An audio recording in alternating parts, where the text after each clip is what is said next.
show and introduce her. We have Zodie Green Harper with Florida Homes and Realty. She's been in real estate since 2005 and in Gainesville just slightly after that, 2007. She has a daughter, and they live here in Gainesville. Her and her husband and her daughter live in Gainesville since 2007. Really enjoy real estate, and her niche is first-time home buyers and new construction, also resales, and knows a lot about condos. So let's welcome her to the show, Zodie. Thanks so much for being on. Thanks for having me. How are you today? I'm doing well. Okay, good. So I think we talked before the show. One of the things which I thought was really interesting was what you do when you meet somebody for the first time, try and help them understand the home buying process. How does that work for you? Well, Mike, what I do is I take them through a PowerPoint presentation that I have that talks about the buying process, and it helps them prepare themselves for the buying process. You know, there are costs that are associated with buying, pre-closing costs that are associated, and I give them an estimate of what to expect for those pre-closing costs. And I talk them through the entire buying process to help them understand what to expect so they're prepared. Okay, that's really good information. I think there was a recent study done by Zillow or Truly or one of those online sites that said that a lot of millennials, which are probably people you work with, a lot younger people, right. Trying to buy their first home, don't really understand, hey, when you buy a house, there's all kinds of closing costs. So that's really good that you explain that to them. So that's something unique. I haven't heard somebody doing that before, so I commend you on doing that. It's really Thank you. Very interesting. So one of the things I guess that first comes up is, finding the right property, right? Looking around and, putting people in your car or maybe having them follow you around town and looking at different houses in their price range. But right after they go under contract, which is your job to negotiate, right? Back and forth. Exactly. Is a home inspection. So what's the importance of a home inspection, you think, for most first-time home buyers? Well, a home inspection can be deterring for some people because of the cost associated with it. However, it is very important that a buyer gets a home inspection, especially if buying a resale home, because there are factors in the home that you cannot see by just taking a look at it.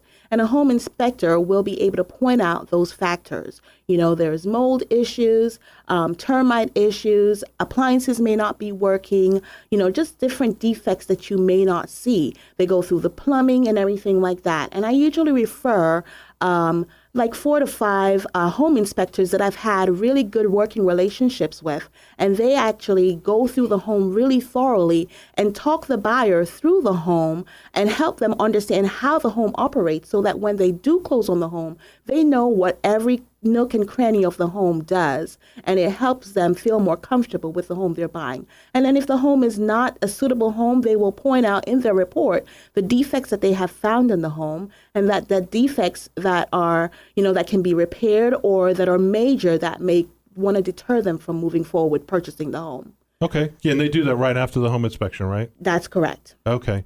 Why don't we give out your contact information? I meant to do that earlier, and I'm so sorry. Why don't you what's the best way for people to reach you? Maybe your phone number, your email, your website?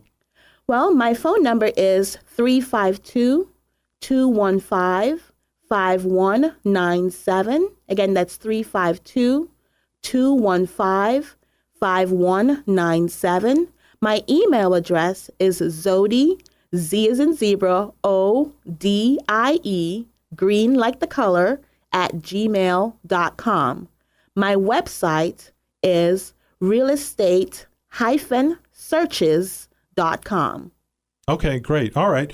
So we talked about the home inspection process, and I'm sure you've seen a number of transactions where the house may look really presentable when you go in and look around, but you may have had a home inspection that says, okay, there's some type of plumbing issue that you wouldn't buy the house. So a normal person looking at it couldn't tell if there was an issue or not. Exactly. The home inspector goes through, they turn on all the faucets, they look at the home, see if there are any leaks going on. They see what factors may be having challenges.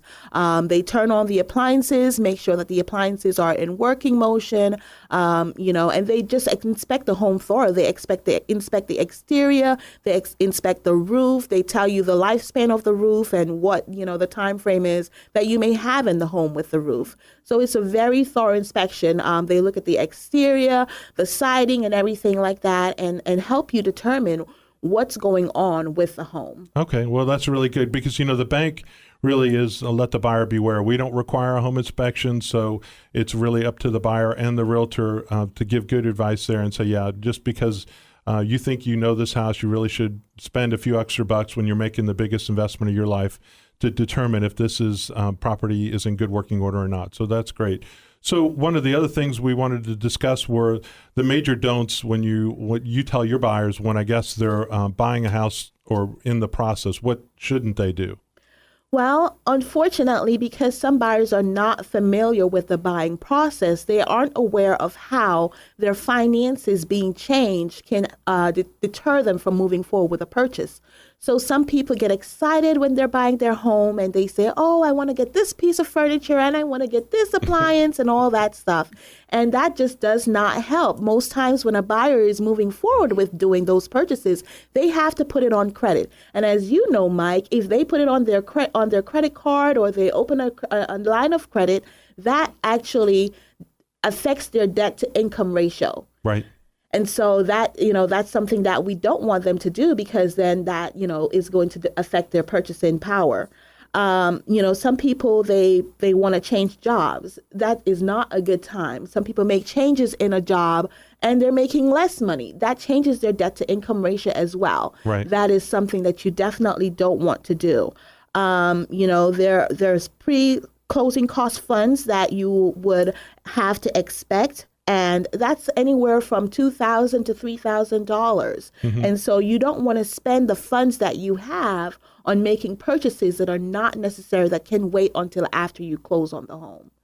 Right. Yeah. To go back to the purchasing stuff right before closing, one of the things that every bank does now after 2008 would be on your credit report, you're going to have credit inquiries. And what we do is we ask you to explain each credit inquiry, whether or not you've opened a new account and you're signing a legal document that says, yeah, I haven't opened a new account, or I haven't bought a new car, or I haven't charged that new washer and dryer at Home Depot.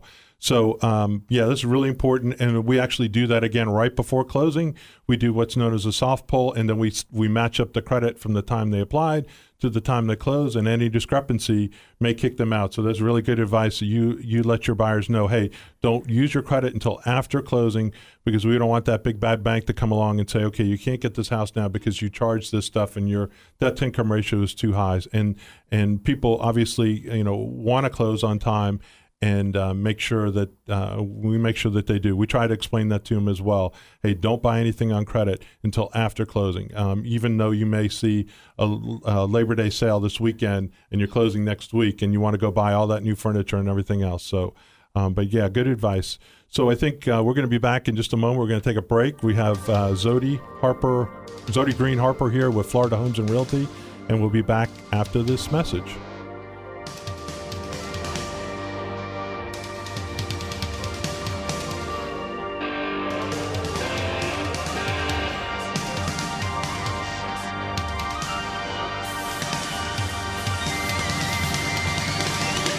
Tommy Williams Homes is Gainesville's green builder. In the market for a new home, call Tommy Williams Homes at 352-335-4140. Now building in Oakmont near Hale Plantation and Finley Woods near 34th Street and Wilston Road. And now featuring Gainesville's shortest new commute to UF, Shands, and the VA Hospital. Starting from the low 200s, every Tommy Williams home includes solar power standard. Call Tommy Williams Homes today at 352-335-4140. Tommy Williams Homes is Gainesville's green builder. Hey, welcome back, everyone. This is Mike, the Mortgage Man with Ameris Bank Mortgage, and we're talking real estate and lending right here for the heart of Florida. We're back with Zodie Green Harper with Florida Homes and Realty. And Zodie, why don't you give your contact information out again if people want to reach you after the show? Phone number is 352-215-5197. Again, that's 352-215-5197. And my email address is zodiegreen@gmail.com. That's Zodie, Z as in zebra, ODIE, green like the color, @gmail.com. My website is realestatesearches.com. I'm sorry, realestate-searches.com. Okay, great. Zodie, we were talking before the break about home inspections and then why it's so important to have that, and then all the don'ts of why we shouldn't do certain things. We were talking about charging things on credit during the process or changing jobs, which is a big no-no during the process of trying to buy a house. And I think we have a caller on the line. Just one second. With Jim from Newberry, are you there? Yes, I'm here. Thanks for taking my call. How are you this afternoon? We're doing fine. What can we do for you? I actually have two questions for you, if I can. The first question is, for a first-time home buyer, there are a lot of expenses that lead up to the purchase of the home. There are a lot of expenses purchasing the home in reference to the mortgage, and there are expenses after the purchase of the home. So my first question is, what are your thoughts in reference to the first-time home buyer financing their down payment and whatever expenses into the mortgage? And my second question is, I would like to know your predictions tonight in reference to the Gators in New Mexico State, and I'll listen to your response off the radio, and go Gators. Okay, Jim. Well, thank you. Yeah, go Gators. We'll see. We'll talk about the prediction in just a minute. But as far as financing closing costs, the way we do that, and I'm sure Zodie's familiar with this as well, is that when the buyer makes an offer on the house, they're going to come along and say, okay, I have a certain number of dollars in the bank that I can spend for down payment, closing costs, and prepaids. Those are the three elements when you buy a house. And typically, Zodie would present an offer to the other agent, working with the buyer that says, okay, we're going to buy your beautiful house. We're going to ask the seller to pay $5,000 of the buyer's closing costs and prepaid items at the time of closing, right? Right. That is correct. The purchase price, we offer what we want to offer on the home, and what I do is a comparative market analysis to determine what value you should make, what offer you should make on that home. The comp decides what the value of the home is. It's similar to an appraisal. But then you actually have your down payment, and there are opportunities for down payment assistance if a buyer does not have the down payment ready. There are different options with the lending process. FHA conventional, which has different requirements. Mm-hmm. FHA requires 3.5% down, and conventional requires 5% down. And there are opportunities with SHIP in Gainesville for a buyer to get down payment assistance from $8,000 to $10,000. There is bond money, which the buyer does have an opportunity for approximately $10,000. And then, with the pre-closing costs that they have, it is really related to, home inspection, appraisal, survey, and the earnest money deposit. And those funds could amount to, $2,000 to $3,000. And then you have your closing cost, which the buyer can ask the seller to assist with the closing costs. And that, we normally ask for up to 5% on closing costs. Okay. All right. That's really good advice. Yeah, that's exactly right. It depends. Each first-time home buyer program is a little bit different. A lot of the ones that we're talking about here are income driven. So, you have to make below a certain income in order to qualify for those down payment assistance programs. But if you call Zodie at, what's your phone number again, Zodie? 352-215-5197. Again, this is Zodie, and my phone number is 352-215-5197. Or you can email Mike, the mortgage man, mike.jones at Ameris Mortgage, amerisbank.com, so we can give you some information about what we have available. We also have AmeriStream, which is another down payment assistance program meant to help people in our community with down payment assistance as well. So we can go through all the programs and all the different options available to you. Now, as far as the prediction, I guess we'll go around the room here and see what the prediction is. I'll say Gators 42 and New Mexico will say 14. We'll give them a couple late touchdowns after we put in our second stringers, third stringers. So how about you, Zodie? What do you think? Oh, my goodness. You are putting me on the spot. I have no idea. My expertise is not in sports. Okay. All right. How about you, Lisa? You want to give us a prediction? Whatever it is, The Gators win. Okay, there you go. All right, that was Lisa, our call screener. So we're all in agreement. The Gators are going to win tonight. So thanks for your call today, Jim. We appreciate it. So one of the next steps, I guess, after we go through the home inspection, that we talk about the don'ts, which is basically don't charge stuff on your credit, don't change jobs, because like you said, you could take a job that may have more opportunity in the future, but you may make a little bit less money when you're doing that.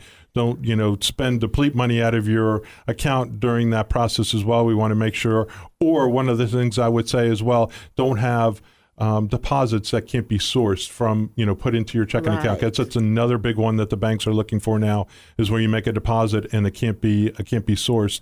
But the next step would be the appraisal. And we talked about, planning, I guess, in this whole thing would be when you help your buyer make an educated offer on a property, you do a CMA, you said, right? Or yes. And try and determine what the value of the property is, but that also plays into the appraisal. So the appraisal is when the house is evaluated for determining what the value is based on the contract and other homes in the area, right? That's correct.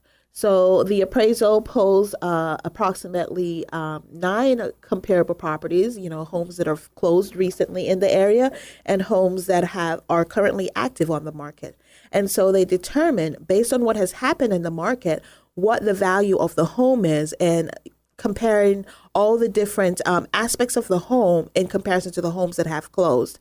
And generally what happens with that is if the home does not appraise for the purchase price that you actually have, you have the opportunity to go back to the seller and say, hey, the home did not appraise for what we are purchasing it for. The bank will not finance me at the purchase price. So therefore, we need to negotiate the price and come back to where the appraisal amount is.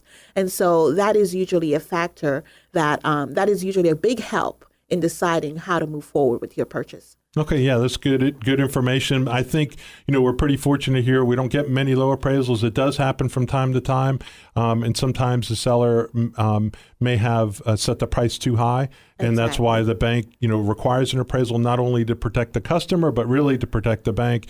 So we have to make sure that it, the loan to value is based on the appraised value or the contract price, whichever is lower. So, if the appraisal comes in higher, that's great. We don't want to. And it's awesome. You walk into the home with equity into your home. Right. So, but, as prices keep going up, and they are going up, yes, which is great, want to make sure that people know that it's based on the purchase price or the appraisal, whatever value comes in lower. This is Mike, the Mortgage Man, with Real Estate and Lending Today for the Heart of Florida. If you'd like to call into the show, please do so. The number is 877-W-SKY-TALK. That's 877-975-9825. We're here with Zodie Green Harper with Florida Homes and Realty, and we're talking about the home buying process for first-time home buyers. And we do have a lot of first-time home buyers. I think the stats are out as far as the millennial generation are actually bigger than the baby boomers. So those folks will be coming into the market, and we want to help educate them as to what are some of the do's and don'ts of buying a house these days, because there are a lot of different things that we haven't had in the past. We want to make sure that people understand, like we had talked about, just to recap one more time, don't charge stuff on your credit while you're trying to buy a house. Make sure that you are pre-qualified before you put an offer in, right? Exactly. Yeah, that is a must. Yeah, that sometimes people actually don't do that, and they think, oh my gosh, I had a foreclosure 2 years ago. I thought I could buy a house after 2 years, and really you have to wait 3 years. Exactly. Yeah, so stuff like that. So just make sure.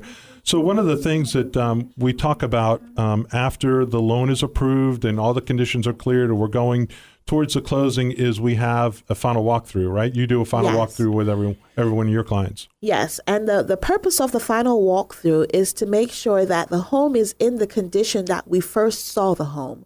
So this helps you decide, because unfortunately, sometimes a seller will go and remove items from the home, and then the buyer had no idea. So we want to make sure that the buyer is getting everything that they thought they were going to get when they first looked at the home. Okay, that's great. Great way to finish up the transaction, to make sure the buyer is protected, so that they know that everything that they were promised in the contract is there on the day of closing. Yes. Okay, so we have a caller, Vicky from Dunellen. How are you? Are you there? Hello? Yes, hi. Hey, how can we help you? I have a question regarding my tax bill with my home. We just bought our home a year ago. We paid $180,000 for it. And when we received our tax notice this year, it showed the market value at like $125,000. The house across the street from us had their tax bill market value was like $160-something thousand. I just wondered what that low market value on the tax bill how that would impact our sale of our house, what we could get for it if we sold it. Yeah, that's a great question, and the answer is has zero bearing on the sale of your house. It's all about marketability. So you want your tax assessed value to be absolutely as low as possible, so you pay the least amount of property taxes. Would you agree on that? Yes. Yeah. Uh-huh. So market value. All right. Yeah, no, you're perfectly, and if you can get it lower than that, I would say please do. But yeah, 120 is great. So it really has no bearing. But don't be surprised if it goes up, because everything in these markets are going up, and the property appraiser needs money to and the tax collector need money to fund the government. So they're in Alachua County here, we do pay a lot of property taxes because we do have a lot of tax exempt property. So just to recap on that a little bit of backstory. When in 2008, 2009, 2010, the tax assessed value on properties were more than the market value. We would see tax values at $200,000 and the house would be selling at $150,000, and people would say, why is my tax value so high? Because the values hadn't really caught up yet. Now it's the opposite, where tax values are lower and the property market value is going up. So you're in good shape. So a buyer couldn't use that to renegotiate the price? No, certainly not. No. Okay, great. That's wonderful. Thank you. All right, you're welcome. Thanks so much for calling in and listening. We appreciate it. So you're welcome. This is Real Estate and Lending Today, and you're listening to Mike the Mortgage Man with Ameris Bank Mortgage. We have Zodie Green here. Zodie has been giving us some great information about how the whole home buying process works, from her PowerPoint presentation at the beginning, right? Yes. And explaining everything, how things go there. Yes, I walk the buyer through the buying process to get them prepared so that they're not alarmed at anything when they start to go through the buying process. Okay. And then all the way through the final walkthrough, so everything that was promised to them on the contract is there, right? Yes. Okay. So just to recap on interest rates here at the end of the show, this week interest rates were pretty much flat, which was really shocking to me because the stock market was up and down all week. So today's 30-year mortgage in the Wall Street Journal, September 4th, 3.89. 15-year rate again in the Wall Street Journal, September 4th, 3.08%. And then, this week we're looking for what I think we're going to be in a narrow range. So if you're interested in buying or refinancing property right now, is probably a great time before the next Fed meeting. We'll see what happens with that. So thanks so much for listening again this week. We really do appreciate it. Have a great week, everyone. Bye-bye.